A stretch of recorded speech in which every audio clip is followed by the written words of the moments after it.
The 12-hour shift at Seattle General began the way they always did, with Hannah Clarke making herself invisible. She pushed through the ICU doors at 6:47 in the morning, her scrubs the color of every other nurse's scrubs, her name badge hanging at an angle that caught no one's attention. The fluorescent lights hummed their mechanical song overhead, that sound like 1,000 bees trapped in plastic, and the antiseptic smell hit first, sharp and aggressive, cutting through the recycled hospital air.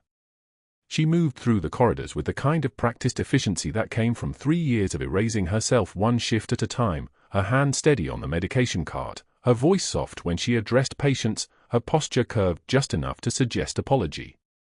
Room for 47 held the colonel. She knew his face before she opened the door. Master Chief Petty Officer Hannah Clarke, the version of her that didn't exist anymore, the version erased from every database and buried under executive order. She knew this man from a photograph on her son's phone. Colonel Marcus Webb, Green Beret, commanding officer of her son's unit in Baghdad 4 years ago. She'd seen that face in the background of a deployment photo taken in Kandahar, saw it again in news coverage from a medevac operation, the kind of footage the military releases when they want to show success stories. Her son had texted it once with the caption, "CO says hi." She'd never responded. Hannah entered the room with her vitals monitor and her clipboard, moving like every other nurse in this hospital, like a person defined by function rather than history. The colonel was sleeping, his chest rising and falling beneath a thin blanket, and for running fluids into his left arm. Bandaging covered his right shoulder, fresh surgical work, maybe 24 hours old. She checked his oxygen saturation without waking him. 98%. Good. His blood pressure steady at 120/80. His heart rate tracking at a normal 82 beats per minute.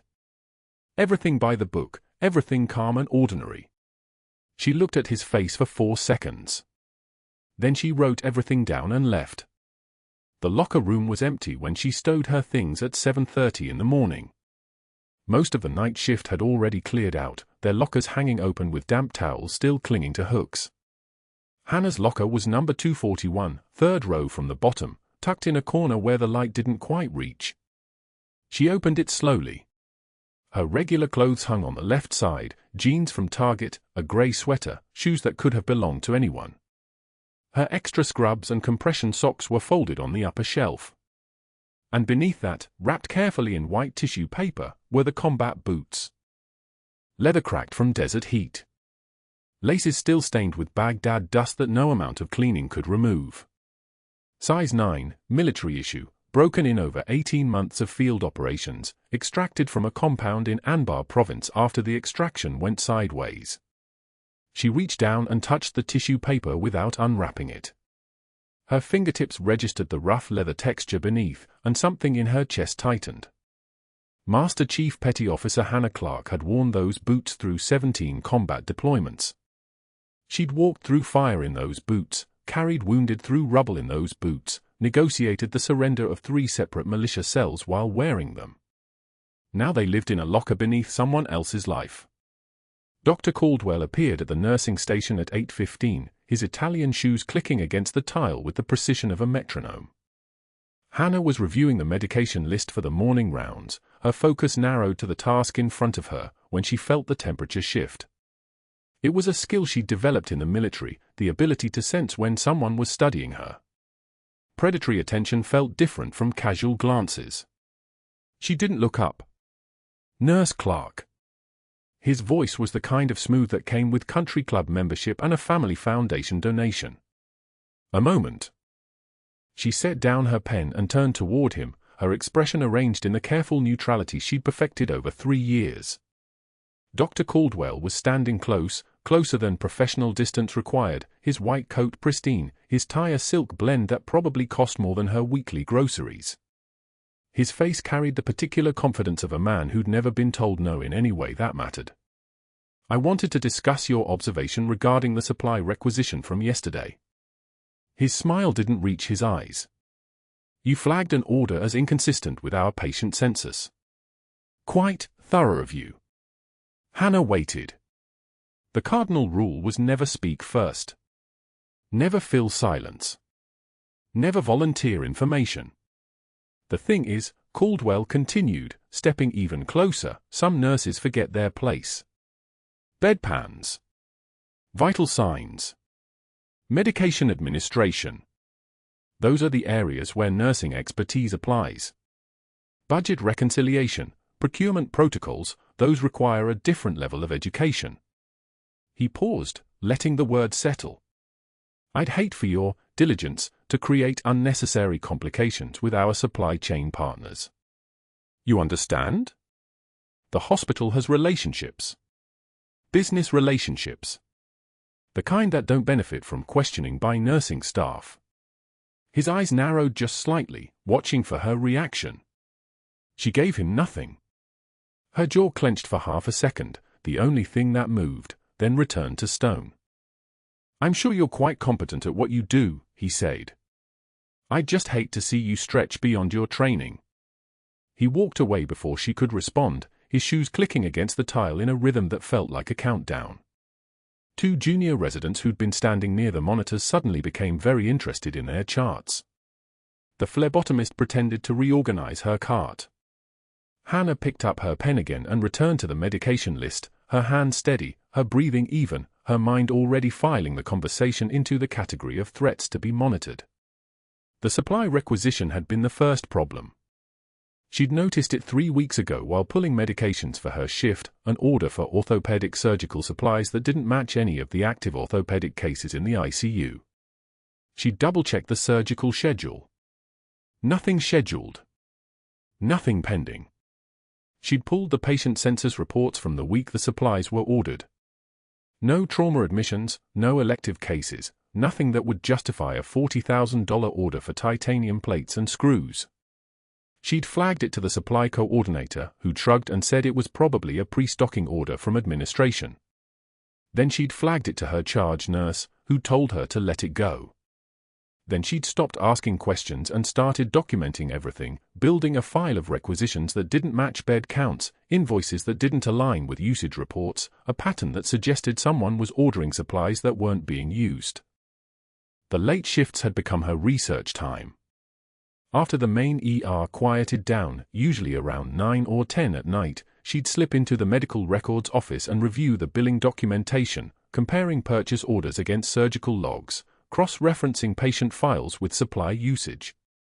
Her hands knew how to do this work from a different life, from a time when she'd spent 18 months gathering intelligence in a conflict zone, building cases against financial criminals who were funding extremist operations through procurement fraud. That version of her wasn't supposed to exist anymore. Caldwell's office had a window overlooking the parking lot, and she'd seen him standing there at 2 in the morning, watching her walk to her car. She'd felt his attention like a spotlight. The next morning, she'd noticed he'd pulled the supply requisition file. She could tell because it was no longer in its original alphabetical position, and the corner of the jacket was bent at an angle that suggested someone had gripped it hastily. He knew she was looking. Hannah completed her shift without further incident, moving through the patient's rooms with the efficiency of someone who'd been doing this for exactly 3 years and no longer. She checked on the colonel in room for 47 at 1:30 in the afternoon. His vitals remained stable. His wound showed no signs of infection. The surgical team had done competent work. She updated his chart in 12 minutes and left without speaking. The locker room was empty again when she retrieved her things at 6:45 in the evening, her shift officially concluded. Hannah opened locker 241 one final time and looked at the tissue-wrapped boots beneath her extra uniform. She didn't unwrap them. She didn't need to. She could see the laces in her memory, could feel the weight of them in her hands, could recall the moment she'd removed them in a safe house outside Baghdad while her hands shook with adrenaline and something else, something that felt like the end of a person. 3 years of being someone else. 3 years of scrubs and medication carts and soft-spoken deference.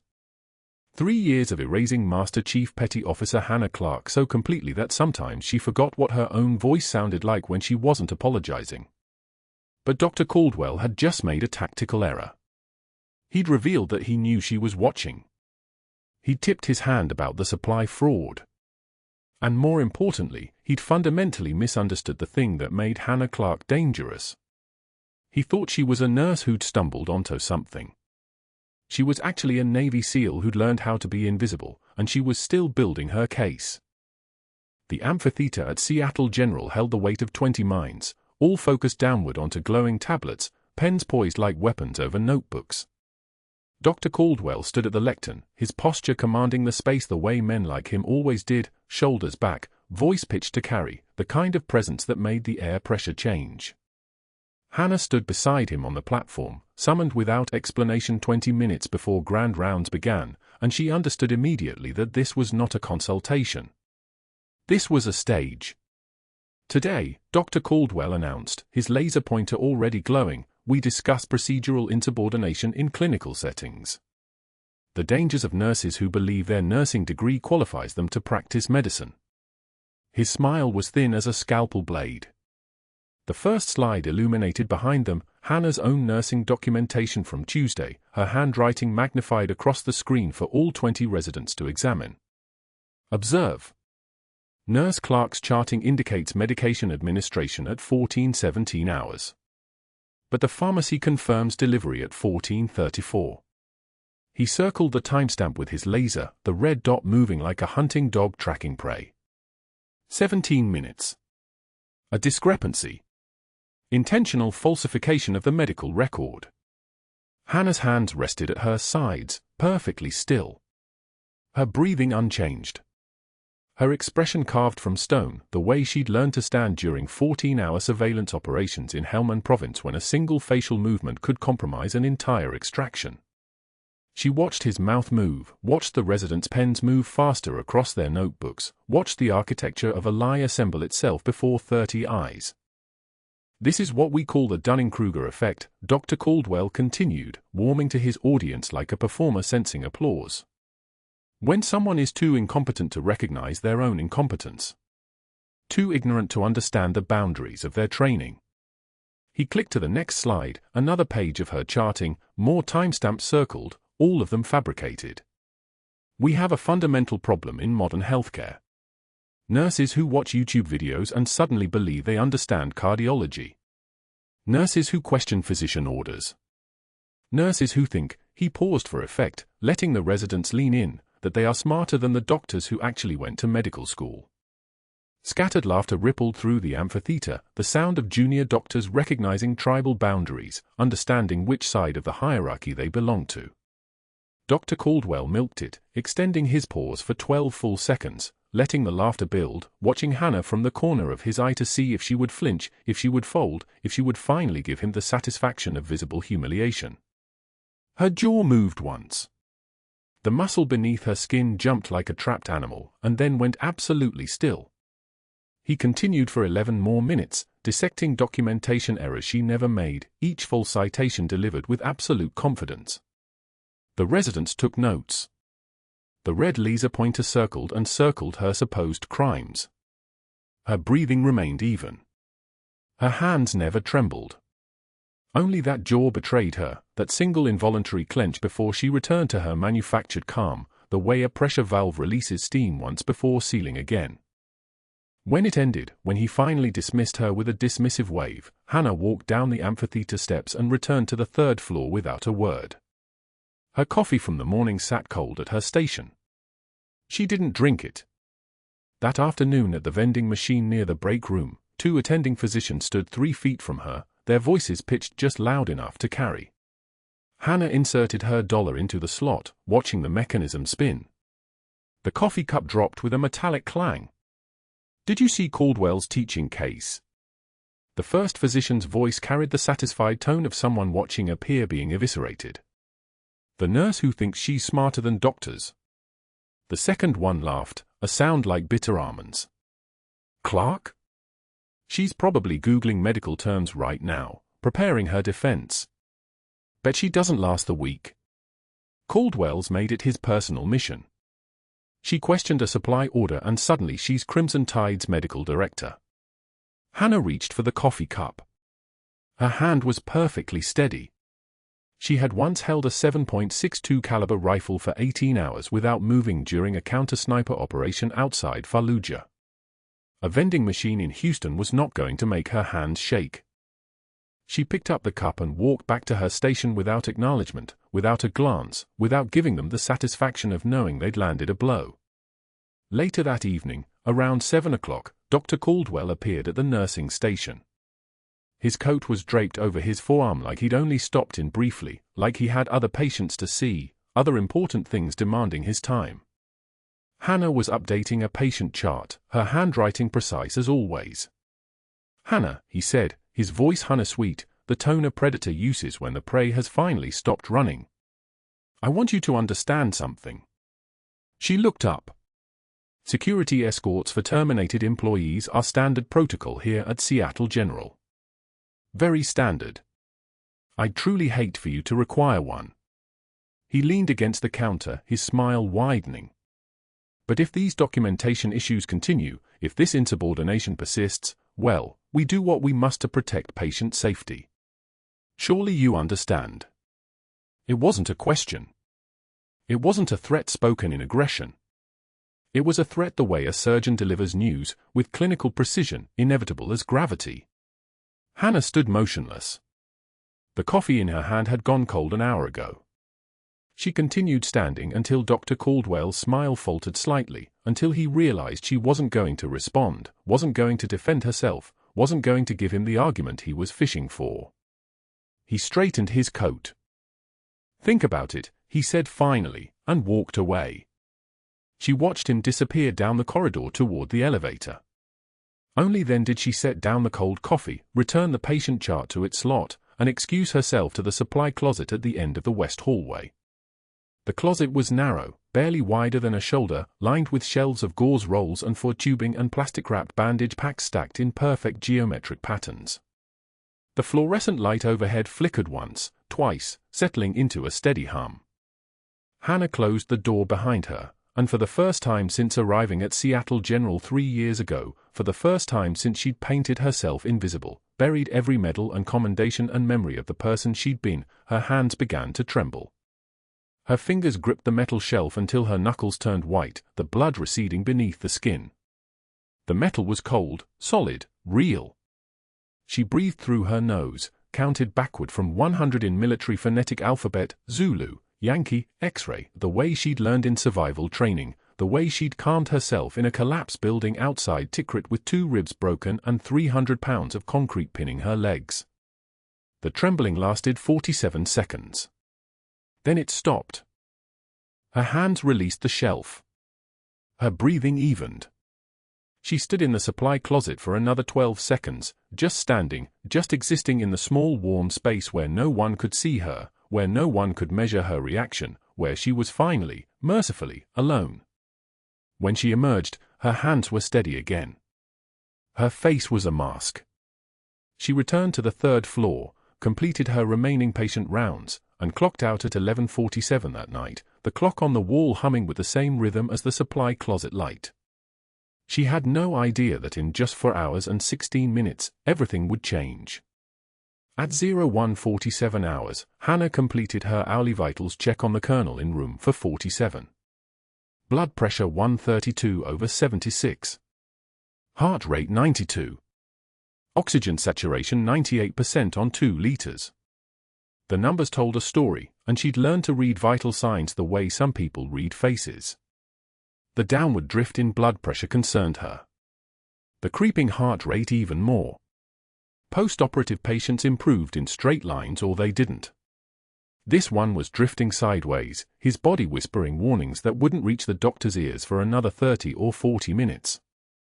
She adjusted his for flow, documented the findings in clean, precise handwriting, and moved to the next room. She didn't know she was looking at the last moments of peace Seattle General would experience for the next 72 hours. At 0200 hours exactly, the monitor in room for 47 alarmed. Not a drift. Not a warning. A crisis. The high-pitched shriek of the heart rate alarm cut through the quiet 3rd floor like a blade.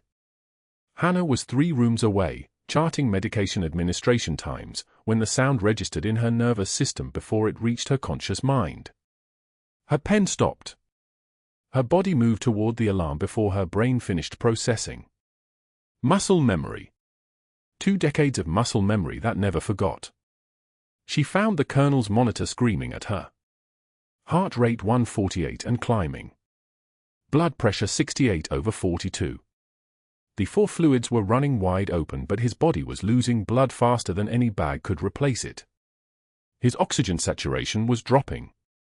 87%. 85%. The monitor's rhythm looked normal on the screen, but his chest was silent, no breath sounds from the left side, no movement of the ribs that should have been expanding with mechanical ventilation. His skin had gone the color of old concrete. Dr. Morrison, the on-call resident, stood in the doorway with the chart in both hands. Frozen.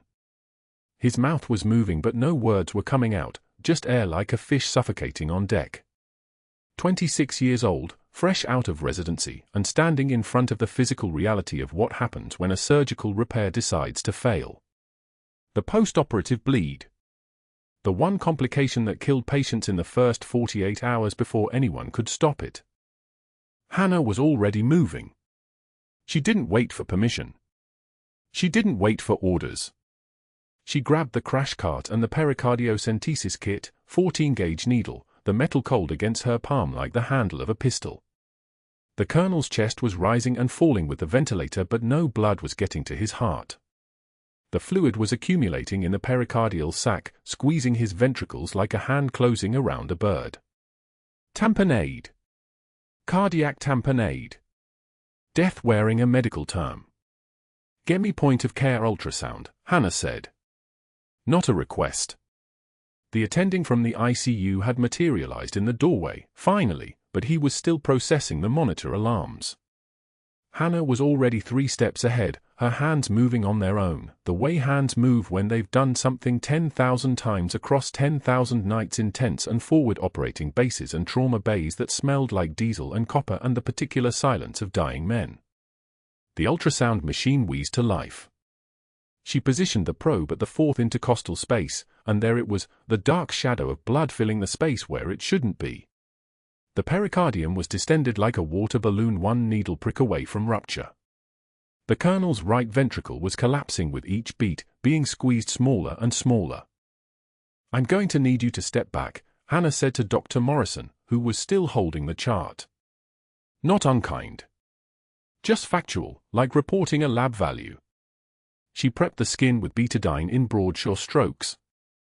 The needle sat in her fingers with the weight of every extraction she'd performed in the field, every wounded operative, every firefight aftermath where the difference between death and survival was steady hands and knowing exactly where to put the needle. Muscle memory wasn't just physical, it lived in the small bones of her fingers, in the geometry her eyes could calculate in the dark, in the certainty that came from having already survived the worst that could happen. She found the space between the 5th and 6th ribs, the mid-axillary line, the exact point where the needle would slide past bone and enter the pericardial sac without tearing myocardium. She didn't hesitate. She never hesitated. The needle advanced. The resistance changed. She felt it more than heard it, the subtle shift in pressure that meant she'd breached the membrane. A fountain of dark blood rose in the barrel of the syringe like oil from a struck well. 50 milliliters. 75. 100. The pressure relief was immediate and catastrophic. Blood that had been strangling the heart was now flowing out of it, and the monitor's rhythm suddenly snapped into focus. The heart rate began to descend. 130. 115. 100. The blood pressure started climbing. 80/50. 92/60. The fingers that had been blue-gray at the nail beds flushed pink again. Cool down to surgery, Hannah said. She was already reaching for a sterile dressing, her movements the kind of efficient precision that made unnecessary motion look like waste. Tell them the bleeding is active. He needs to go back to the OR. Now. The ICU attending was nodding, already on his phone. Dr. Morrison had set down the chart and was staring at Hannah like she'd materialized from somewhere outside his understanding of what was possible in a hospital environment. The colonel's oxygen saturation had climbed to 94%. His heart rate was stabilizing at 88. His blood pressure was sustainable. He was alive because the woman in purple scrubs with the scarred hands had read the signs faster than the alarm, had moved with the certainty of someone who'd performed this exact intervention in sandstorms and blackout conditions and with insurgents shooting at the tent flap. But that wasn't the worst part. The worst part was the shadow that appeared in the doorway at 02:34 hours. Dr. Caldwell, still tucking his shirt into his pants, his face already purple with rage before he'd even processed what he was seeing. His eyes moved from the colonel to the syringe in Hannah's hand to the blood-stained betadine swabs on the bedside tray to the chart in Dr. Morrison's trembling grip. His tie was askew. His hair was wrong on one side. He dressed in fury and it showed in every wrinkle of his $300 shirt. "What," he said, "did you just do?" Hannah didn't look at him. She was disposing of the needle, documenting the procedure time, checking the colonel's pupils. The medical work came first. Everything else was context.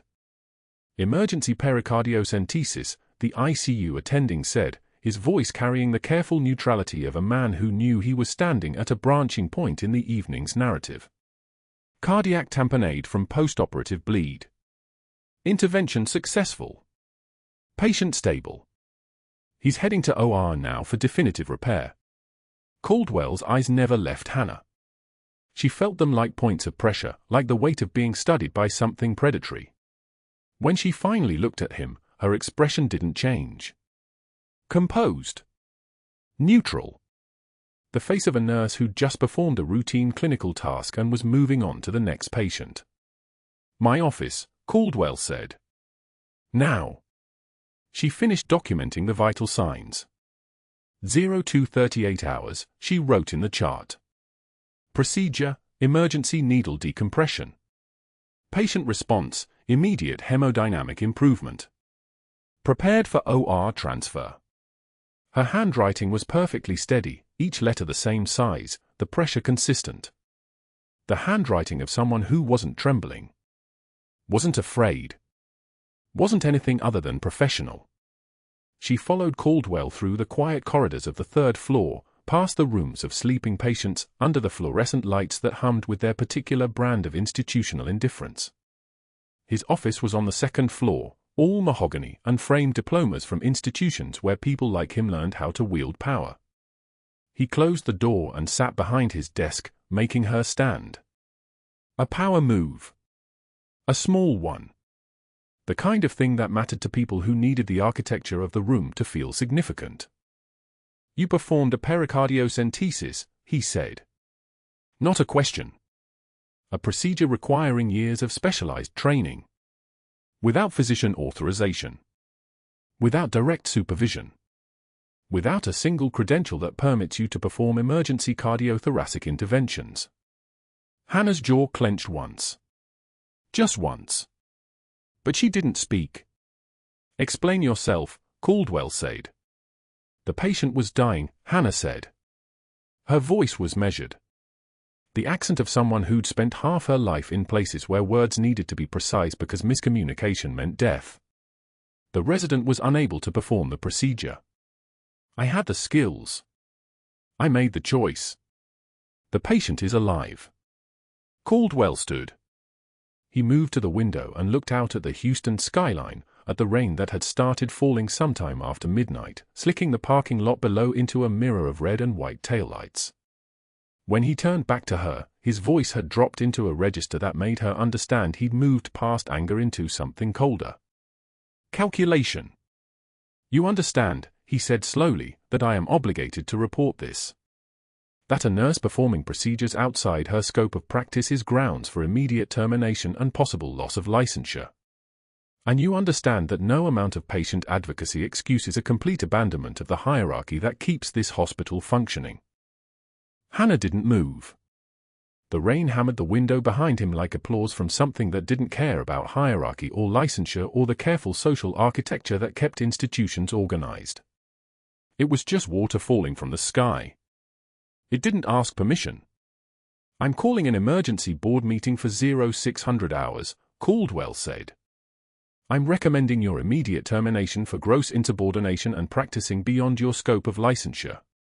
In the meantime, you are reassigned from room for 47. Effective immediately. You are not to enter that room. You are not to discuss this case. You are not to speak to the patient or his family. Dr. Patterson will assume all care. Do you understand me? Yes, Hannah said. Get out of my office. She left. She walked past room for 47 without stopping, without allowing her eyes to linger at the window. But she saw Caldwell anyway, already repositioned in the Colonel's room, already reviewing the chart with Dr. Patterson, already pointing with one long finger at medication orders, already constructing the narrative where the unauthorized nurse had nearly killed the patient through her reckless intervention, where any complications from the bleeding would be attributed to her unauthorized procedure instead of the surgical repair that had failed. She saw it all in the peripheral seconds before she kept walking. The lockers were in the basement. The fluorescent lights down there were dimmer, more forgiving. She opened hers and looked at the worn combat boots sitting in the bottom, laces still tied from the last time they'd touched Baghdad dust. Brown leather cracked at the heel. Sole worn down from 100 miles of patrol. These boots had walked through Jolan District and Sanjin Valley. These boots had stood in operating theaters that smelled like diesel and desperation. These boots had belonged to Master Chief Petty Officer Hannah Clarke, the woman the government had officially ordered to stop existing 3 years ago. And now those boots were about to become evidence in her own unraveling. Dr. Caldwell arrived at 0234 hours with his face purple and his tie askew, the silk twisted like he'd dressed in darkness and rage. His shoes clicked against the tile in a rhythm that matched his breathing, fast, angry, the sound of a man who'd checked the Colonel's vitals and found him stable, breathing on his own, the monitor displaying a steady sinus rhythm that no amount of paperwork could undo. Hannah sat at the nursing station completing her documentation, her hands steady as they typed the procedure notes, the time stamps, the sequence of interventions. She didn't look up when Caldwell stopped 3 feet away. You performed a pericardiocentesis. His voice was low and tight. Without a physician order. Without authorization. Without. The patient was in cardiac tamponade. Hannah's fingers continued moving across the keyboard. Clinical. Neutral. Blood filling the pericardial sac. Heart rate 142. BP dropping. He was dying. That is not your decision to make. Caldwell's hands gripped the edge of the desk hard enough to whiten his knuckles. That is a physician's decision. You are a nurse. A nurse, Miss Clarke. Do you understand the difference? Hannah stopped typing.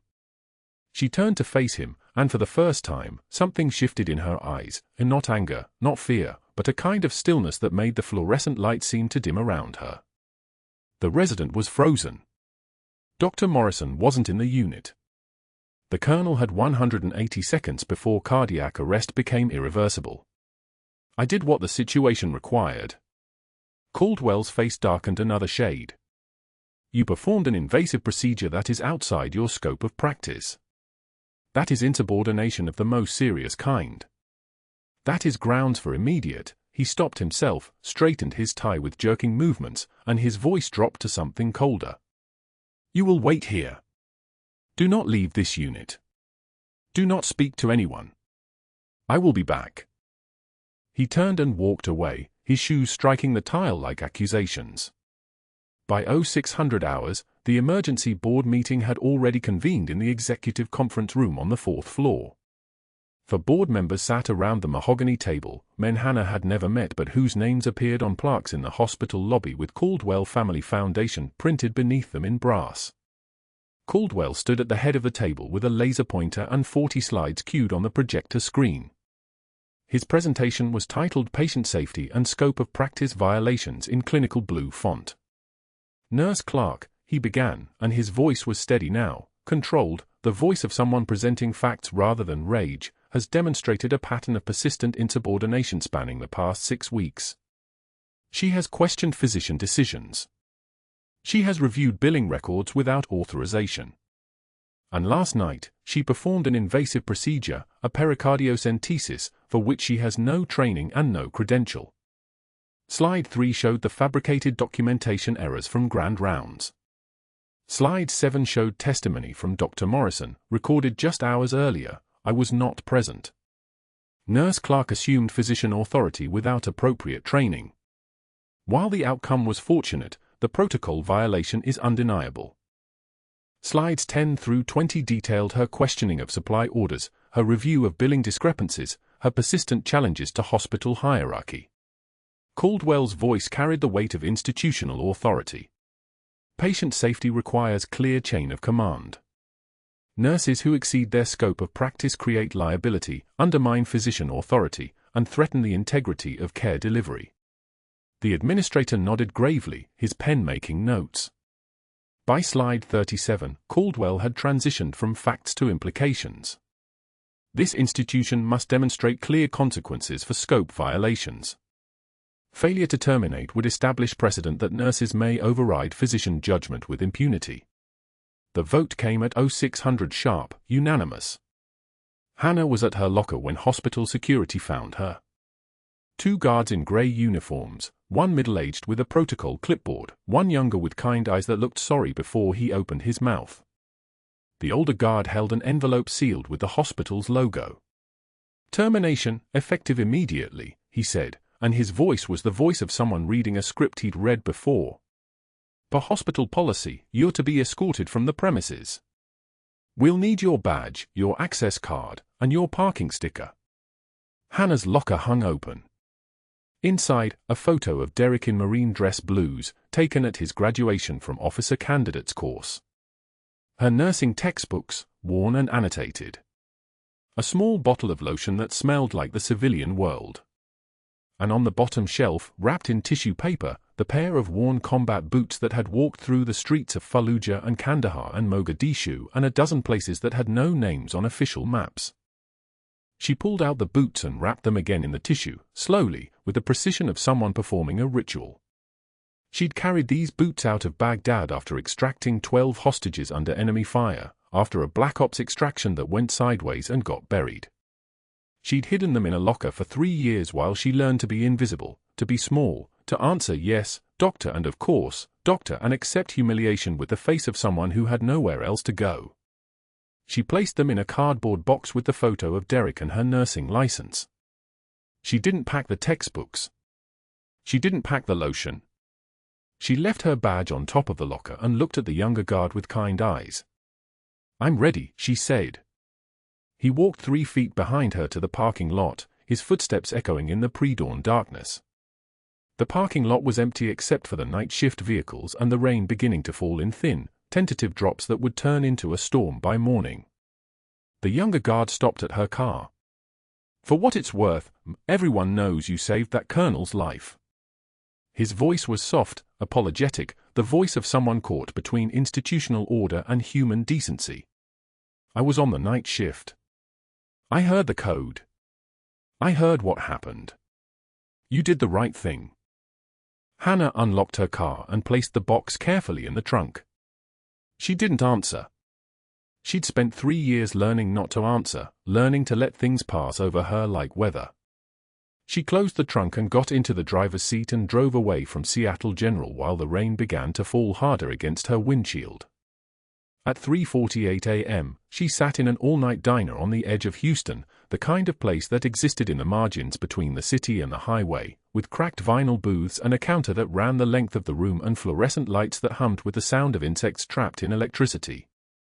Her coffee sat untouched in a white ceramic mug, growing cold as she stared at her reflection in the dark window beside her booth. The face looking back was a stranger's. She'd spent 3 years building Hannah Clarke, the quiet nurse, the one who kept her head down, the one who asked no questions and drew no attention. She'd let them call her incompetent, insubordinate, overambitious.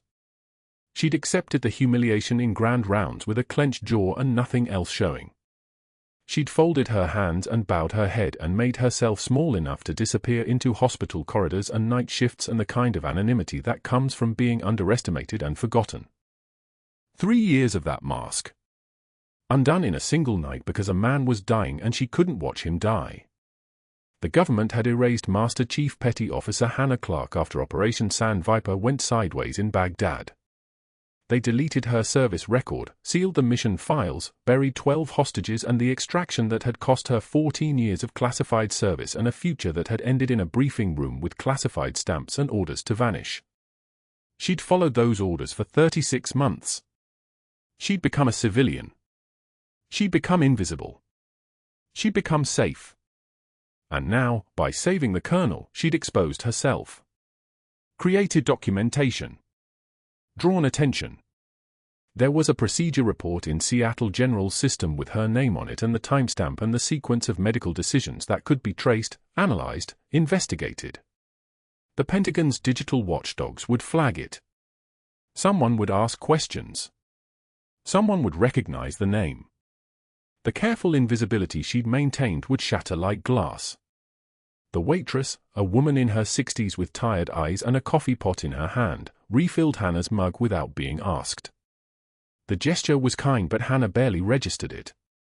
She was staring at her reflection, at the stranger's face looking back from the dark window, wondering how long she had before the call started. Hours, maybe. Days if she was lucky. Long enough to get to her apartment and pack a bag and decide which version of Hannah Clarke she'd become next. The worn combat boots sat in the cardboard box in her trunk, wrapped in tissue paper that was already softening from the rain, and she wondered if she'd ever stop running. She wondered if she'd ever get to stay somewhere long enough to build something real, or if this was the shape of her life now, invisible, fugitive, perpetually erased by governments that couldn't let her exist in any official capacity because officially she'd never been alive at all. The rain hammered against the diner windows like applause that no one had asked for. Hannah watched her coffee grow cold and didn't notice the moment the waitress stopped pretending to ignore her and started genuinely watching her with the kind of concern you show a person who looks like they're disappearing. 48 hours after security escorted Hannah Clarke out of Seattle General, the hospital administrator's office had the air pressure of a room about to detonate. Dr. Caldwell stood before the polished mahogany conference table like a man still convinced he controlled the narrative, his tailored suit pressing against the chair back, his voice carrying the smooth confidence of someone who had never once faced actual consequences. The administrator sat across from him, stone-faced, flanked by two hospital attorneys who looked like they'd rather be anywhere else. Dr. Caldwell, your termination of Nurse Clarke was handled appropriately, the administrator said, though his tone suggested otherwise. I'm here to defend the decision, Caldwell replied, opening a leather portfolio with the precision of a surgeon preparing for incision. She exceeded her scope. She endangered the patient. She was insubordinate across multiple documented. The office door burst open. A veteran Marine guard in dress blues filled the doorway, his jaw tight, his eyes locked on the administrator with the kind of intensity that made the attorney straighten. Sir, we have a situation. Code Blue came through security about 30 minutes ago. Caldwell's face flushed. That's not relevant to this meeting. The Marine guard ignored him completely. Sir, there's a man in bed for 47, Taliban commander from Kandahar province, been here for asylum processing. He asked for the nurse who treated him 2 weeks ago. Said her name was Hannah Clarke. I pulled the security footage from the ER when she worked nights. The man identified her from the news coverage. He says she's not just a nurse. The administrator's pen stopped moving. What do you mean? The guard's voice dropped into the register of someone reading a document that would rewrite everything in the room. Sir, he says she's the Shadow.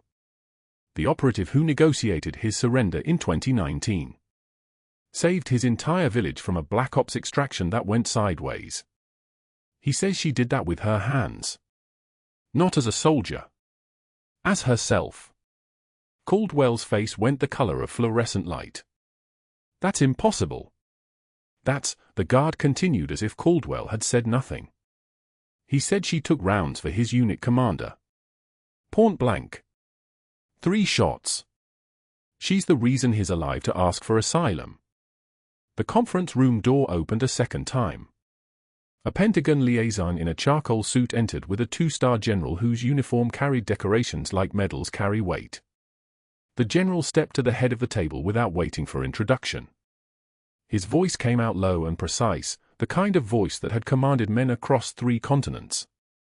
I'm General Patricia Holloway, Joint Special Operations Command. I'm here to clarify a personnel matter. She opened a classified folder. The paper's inside bore redaction marks like scars. Master Chief Petty Officer Hannah Clarke, United States Navy. 17 combat deployments. For intelligence commendations. Bronze Star. Silver Star. Navy Cross. Each medal name landed like a hammer blow.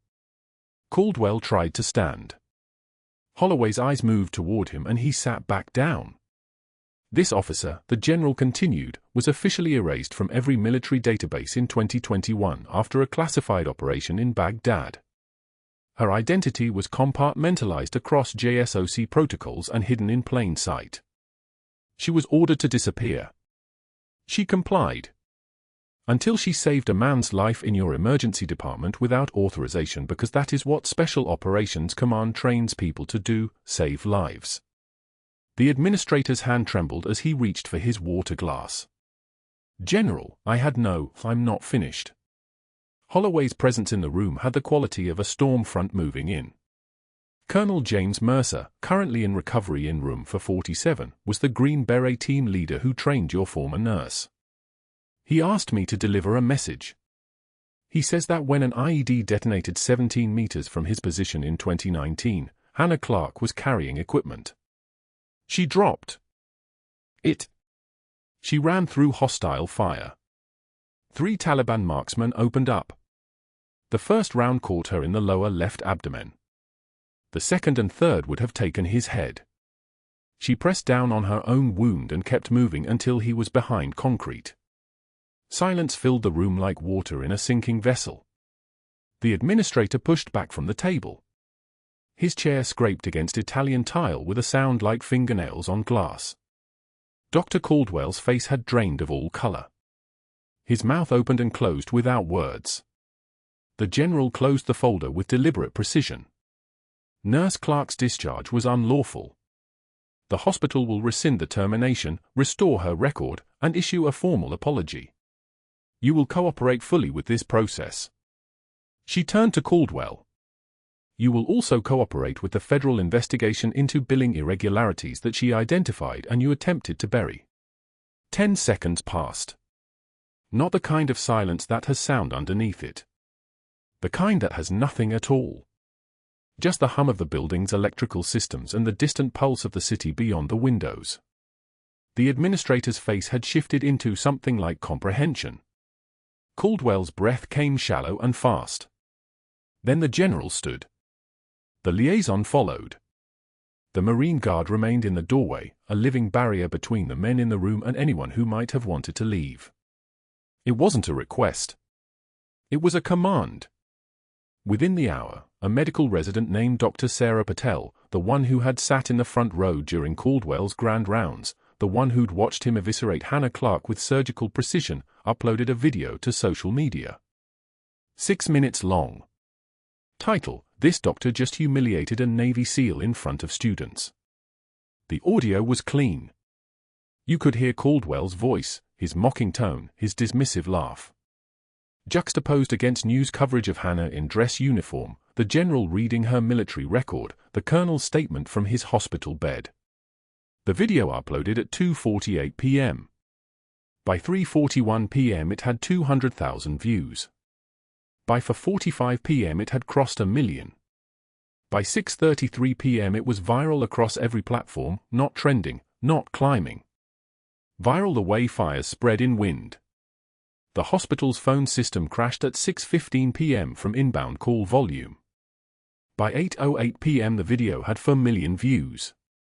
News crews appeared in the parking lot by 8:33 p.m. By 9:22 p.m., Dr. Marcus Webb, the man who had written Caldwell's residency recommendations, who had mentored him for 7 years, who had called him a future leader of American medicine, released a public letter on Johns Hopkins University letterhead. The letter appeared on Twitter first. Then every major news outlet picked it up. I am appalled and horrified to learn that my former student has treated a decorated military veteran with such cruelty and public disrespect. Dr. Caldwell's behavior represents everything that is broken in modern medical education, arrogance without wisdom, authority wielded as a weapon rather than a responsibility. I publicly disown him as my protégé and call for a comprehensive investigation into his conduct, his ethics, and his fitness to practice medicine." The words moved through the internet like a blade through water. Caldwell's family abandoned him by midnight. His wife left while he was still at the hospital trying to salvage his position. His daughter at Stanford watched her classmates post the video with laughing commentary in their group chats. By dawn, he was unemployed. By noon, his medical license was suspended pending investigation. By the end of the first week, every hospital in a 3-state radius had his file flagged. By the end of the first month, his license was officially surrendered. The only employment offer that came afterward was from Houston Community College, a position teaching CPR fundamentals to nursing students who barely knew his name, at $18 an hour, working under a program director who was 29 years old and had never heard of him. 6 months later, the Pentagon's main auditorium filled with 300 dress uniforms. The Secretary of Defense took the podium as Hannah Clarke stood at attention in full Navy dress uniform, the whites that had hung in her apartment closet for 3 years, the fabric settling across her shoulders like memory returning to the body. The uniform fit perfectly. Master Chief Petty Officer Hannah Clarke. The title that had been erased was being restored, not because anyone had found her, but because she had been found first by a man she'd saved, then by the military infrastructure that had tried to bury her, then by the public conscience that refused to let her disappear a second time. The secretary read the citation. 17 combat deployments. For intelligence commendations. Extraordinary heroism. Service above and beyond the call of duty. The Distinguished Service Medal came down like a benediction. It pinned to her chest with a weight that felt like absolution and like righteous anger all at once. Her son Derek sat in the front row in Green Beret uniform, his eyes wet, his salute sharp enough to draw blood. Beside him, Colonel James Mercer, the man she'd taken rounds for in Baghdad, saluted with his other hand, the left one, because his right arm still hadn't fully recovered from the IED that Hannah had run through hostile fire to reach. The applause lasted 90 seconds. It moved through the auditorium like a wave, dress uniforms standing, medals catching the light, the sound of 300 people saying yes, this was right, this was the correction that should have happened years ago. At the reception afterward, dressed senior officers approached her one by one, each with a handshake and a variation of the same apology. "Master Chief, I'm sorry about how this was handled." "Master Chief Clarke, your service was extraordinary." "Master Chief, we should never have let you disappear." She received each one with the same nod, the same measured response, because that was the person she was, not effusive, not demanding, just present. Derek found her on the reception room's periphery, his arm slung across her shoulders in a way only a son could manage with a mother who was also a decorated naval officer. "Mom, you know the colonel offered you both a job? Same hospital, same unit liaison. Double your previous salary. Full benefits." Hannah's expression stayed level. "I'm not going back to nursing." Derek's hand tightened. "What?" "I'm going to teach. Nursing school. Someone needs to train the next generation properly. To show them that protocol matters, but lives matter more. That you move when moving is right, and you stand still when standing still is right, and you know the difference because you've spent enough time in both places to feel it in your bones." Derek was quiet for a long moment. Then he smiled, the smile of someone who had inherited his mother's composure and was finally allowed to see it for what it actually was, strength that had spent 3 years learning to look like meekness. "They're going to be terrified of you." "Good," Hannah said. "There'll be better nurses for it." Across the reception hall, Dr. Morrison, the resident who had frozen during the cardiac tamponade, who had stood paralyzed while Hannah's hands had moved with the precision of someone who'd performed field surgery in worse conditions than any sterile hospital room, waited nervously with a drink he wasn't drinking. When Hannah's eye found him, he approached. "Master Chief Clarke, I wanted to apologize. I should have stood up for you. Should have backed you up when Caldwell tried to." She raised one hand and he stopped talking. "You were a resident under his authority. You did what you could." Morrison shook his head. I'm applying for a fellowship in emergency medicine. Because of what you showed me that night. Because you made me understand that medicine isn't about hierarchy. It's about making the right choice when it counts. Even if the choice costs you everything. Hannah nodded once. It was acknowledgement enough. Her worn combat boots now rested in a shadow box on her apartment wall, mounted beside the Distinguished Service Medal, the leather cleaned and preserved as artifact. Below them, a small bronze plaque read, Master Chief Petty Officer Hannah Clarke, United States Navy, 1998 to 2024. 26 years of service. That evening, at dinner with Derek and Colonel Mercer in a restaurant overlooking the Houston skyline, a young waitress approached their table with the expression of someone who had just solved a difficult puzzle. "Oh my God, you're the nurse. The one from the video. The one who saved the Colonel." Hannah allowed the smallest smile. "Just doing my job." As they left the restaurant, Derek asked, "Does it bother you being recognized?" Hannah looked at the city lights scattered across the dark like compass points, at the life she got to live openly now, without the weight of disappearing. "No. I spent 20 years being invisible on purpose. Then 3 more years invisible because I had no choice. I think I'm done hiding." She paused at her car door, one hand resting on the cold metal. "Someone once told me that power isn't a title. Power is the ability to help." Turns out they were right. If you've made it this far, you already know the truth that Hannah Clarke learned in that emergency room. The people who move fastest when others freeze, the ones who see what needs to happen and do it without waiting for permission, those people change everything. And they usually don't ask for recognition. They usually just want to do the work.